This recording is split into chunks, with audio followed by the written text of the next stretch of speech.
Hello everybody, it's jrobichess. We're going to be taking a look at Game 4 of the World Chess Championships. Just took place today, and definitely an important game, as are all the games moving forward, of course. Game 1, of course, went to Topalov in quite convincing fashion, and then came back in Game 2 with the white pieces, scored a good victory. And then in Game 3, of course, Topalov had the white pieces, but he wasn't able to get the win, so it was a draw. That being said, momentum is definitely favoring Anand going into Game 4, because of the last two games, Topalov has not been able to beat him over the board. So definitely more pressure on Topalov today. Anand does have the white pieces, so you know he's going to be playing for the win, and it's going to be interesting to see how he works towards doing that. And I'm just going to dive right into it here. So Anand opened up with pawn to d4. I wasn't surprised at all to see the queen's pawn opening from Anand because it's been doing really good for him so far. In the last two games, Topalov hasn't been able to beat Anand over the board with the queen's pawn opening, so it only makes sense for Anand to continue on with what's being strong and getting good results for him. Just as a side note, though, yesterday I was not happy, and I'm still not happy that Topalov opened up with the queen's pawn opening. And I made my thoughts pretty clear in that video, but I just want to add a footnote that even Susan Polgar's blog during the live analysis of Game 4 made mention of the fact that in one of her championship series she changed up her opening strategy as well. She also said that it took a lot of work, it was a lot of work for her and her team to do so, but she summed that all up as no guts and no glory, and that's basically what I was saying yesterday when I was referencing the Fischer examples. So if Topalov wants to be the world chess champion, he's definitely going to have to take some risks. And if that means mixing it up with his opening choice, then he's got to do it. Because if he's going to play safe against Anand, the analyzer Anand, it ain't going to happen. So let's get back to the game here. Topalov decided to play knight to f6 in this position. And I'm going to flip through the next couple moves because it's pretty much identical to Game 2. We have a Catalan structure forming here. Anand's getting ready to fianchetto his bishop. Topalov takes that pawn on c4. And from here, Anand fianchettos. And now we have a fundamental shift from Game 2. In Game 2, we saw pawn to a6, followed by knight to e5 and c5. However, in this position, in Game 4, Topalov opted to hit the check now in a much more aggressive fashion with the bishop here on b4. From here now, Anand replied by playing his own bishop to d2 to block that check. And instead of trading right away, Topalov pushes his pawn up to a5, from which Anand replies queen now to c2, attacking the pawn on c4. So facing this position, Topalov now trades the dark square bishops off, and instead of capturing with the knight, Anand elects to take with the queen here on d2, and Topalov replies now pawn to c6. So he's getting ready to thrust his b pawn forward to b5, making this pawn structure here quite solid. From this position, Anand now pushes his own pawn up to a4, giving an attacker here to the b5 square, and Topalov continues now by thrusting his b pawn forward up anyway, with a pawn to b5 move. From here now, Anand develops his knight now to a3. So once again, interestingly enough, Anand's placing his knights on the rim of the board, and the only reason that I bring this up isn't because it's a bad or risky move, but I just want to highlight that sometimes, you're told these chess principles in books, and sometimes you'll read them on the internet. Develop into the center early, don't place your knights on the rim of the board, all these kind of things. But it's all situational. Sometimes it's perfectly fine to put your knight on the rim of the board, and if there is a World Championship series that has shown that, this is definitely one of them. So Anand once again places his knight on the rim of the board by playing his knight up to a3. So what is this doing? Well, it's just giving another attacker here to the b5 square.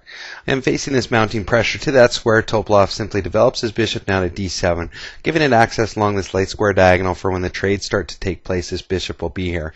Now from this position, Anand replies knight up to e5, so he's attacking that light square bishop.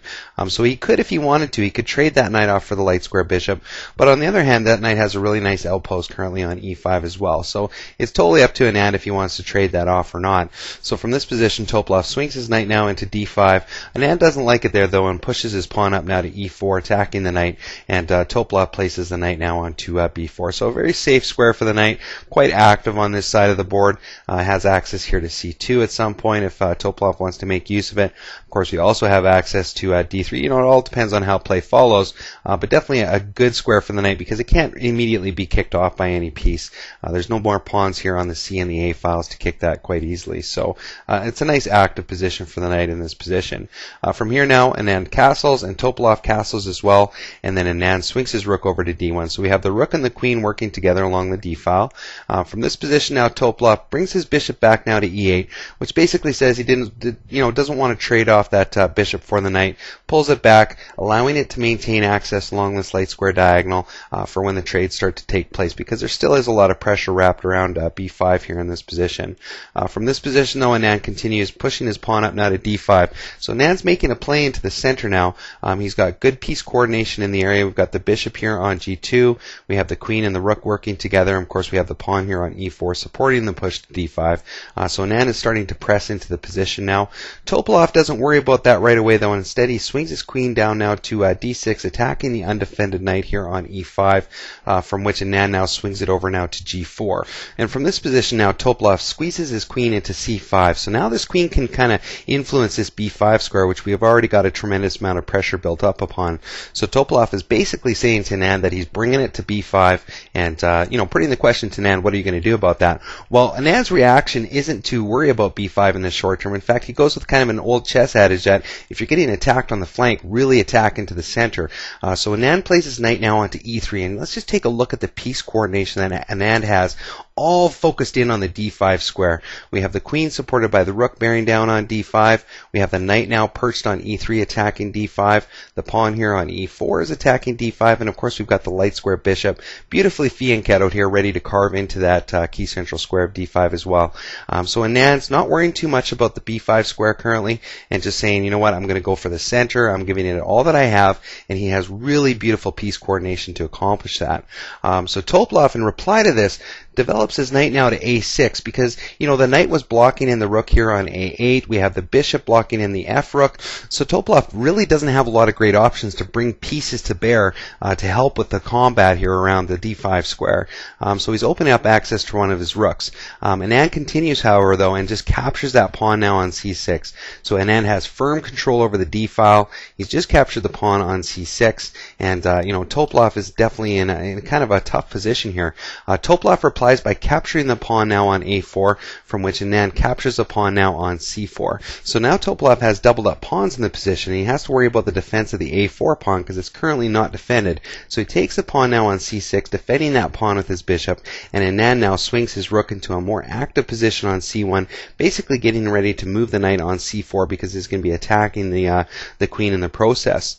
From here now, Topalov continues pawn up now to h6, and when I was looking through the game, I wasn't too sure why Topalov decided to play that move at this specific time. Some of the commentary that I was reading through was talking about, potentially avoiding future back row mates and things of that nature, but it just seemed a little bit strange to me. So if you guys want to take a moment and post a comment on what you would have played in this position, or if you think that was a fine move, definitely go ahead and do so. But now Anand plays in the position knight up now to d6. So his knight is in a very active position. Of course, the rook is now attacking the queen sitting on c5, so Topalov has to do something about that. He swings his queen back now to a7, and from here Anand plays his knight up now to g4. And just take a look at this position, like what a mess. If Topalov knew that he was going to be playing the black pieces with this position before the game started, he probably wouldn't have even shown up to the game. Take a look at that a file. We've got the rook, the queen, the knight, a couple pawns all stacked up beautifully along the a file, doing virtually nothing, all of those pieces. Of course, we've got the rook sitting on f8, undeveloped. Well, it's developed. It was castled, but it's not contributing anything to the position. The only pieces that black has that you could argue are somewhat active are the bishop sitting on c6 and of course the knight on b4, whereas if we take a look at Anand's position, talk a lot about coordination and central power. We have the rook sitting here on the c and d file, we got the queen on d2 supported by a rook, a very active knight here on d6. We've got a knight on g4, beautifully fianchettoed bishop here on g2. It's just such a difference in positional strength at this juncture in the game that it's mind-boggling, really. And I feel pretty bad for Topalov because taking a look at this position, it's pretty much obvious as what's happening in this game, and that's he's getting destroyed over the board. Nonetheless, let's just continue on here. So from here, Topalov swings his rook over to d8, attacking the knight now on d6. But from here now, Anand unleashes a beautiful shot and captures the pawn now on h6 with check. Anand's ready to throw away some material now to just start launching a devastating attack against Topalov. Topalov does take that knight with the pawn. The queen sweeps into the position now, taking the pawn back on h6. We have the queen very, very close to Topalov's exposed king, and of course white has a lot better piece activity than black in this position. So facing this onslaught, Topalov pushes his pawn up now to f6, from which Anand replies pushing his own pawn up now to e5. So he's attacking the pawn on f6, and he's also giving another defender to his knight on d6 in the process. Topalov takes the bishop now on g2, and Anand doesn't even care about that right now. Instead, he captures the pawn now on f6, and now this pawn is in a monstrous position. It's lending attacking capabilities to the g7 square. It's threatening to push up to f7 at some point with check supported by the knight, and of course Anand has all of his piece coordination to lend itself towards this attack. So in this position, Topalov tries to alleviate things a little bit. He snags up the knight here on d6, and Anand recaptures with his rook on d6. So even though he took the knight off of there, there's now a white rook onto there, and it's close to the enemy king as well. From here, Topalov retreats his bishop now to e4, and Anand takes a pawn on e6, attacking that bishop. And from here, Topalov tries to drum up a little bit of a counterattack. He swings his knight down to d3, so we've got the queen and the knight bearing down on f2. But Topalov has a nice little defense to this maneuver. He just lifts his rook up now to c2 to give that f-pawn another defender. Facing this position, Topalov swings his queen over to h7, desperately trying to get these queens off the table. His king is dangerously exposed. He wants to get these ladies off, but Anand's not going to have anything to do with that, and he pushes his pawn up to f7 with check. And there are really no good options for Topalov in this position. For example, if he captures with a rook, checkmate soon follows after, because the rook comes into c8 with check, check is blocked, and then it's checkmate. Alternatively, if he tries to take with his king, same thing, it's just a checkmate, just a few more moves, and it's game over. So, there really is no great options for Topalov in this position, so he pretty much plays the only move that he has, which is queen captures pawn now on f7, at which point Anand can rip into that bishop sitting on e4. And if we just take a look at the rook and the queen working together and the exposed king, it's pretty obvious what's happening here. So Topalov plays queen over to f5 to prevent that rook from hitting the check on g4, also attacking the rook in the process. But now Anand simply brings the rook up to e7, and it's game over. There's nothing that Topalov can do in this position that's not going to lose his queen, so he actually resigns at this point. For example, if play were to continue on, queen over to f7, rook takes, and then once the king recaptures, it's just pretty much game over at this point for Topalov. So he did resign as soon as the rook went to e7, and he couldn't have been happy with this game. But talk about a strong showing from Anand. I keep thinking back to when we had all of those black pieces stacked along the a file, whereas Anand's pieces were beautifully coordinated, ready to launch into the attack. And I know I've called Anand the analyzer, but he showed a little bit of an animal today in this game, the animal Anand, because he really took it to Topalov. When he sacked that knight on h6, he meant business, but he knew that he was going to be able to play from the wind. He is careful, but he's not hesitant to attack when he sees the opportunity. And that's why Anand's the world chess champion, and why Topalov really has to take it to Anand in the next game. Now, Topalov has the white pieces in the next game. I'm really curious to see what he opens up with. But either way, I think Topalov has to win the next game. If he starts to go down by a couple points, that's a pretty big spread when you're only dealing with 12 games and you're playing somebody like Anand. So anyway, I'm looking forward to your feedback on the game, and we'll definitely be coming out with the next video when the next game happens. So take care, hope you enjoy the video, and we'll see you next time.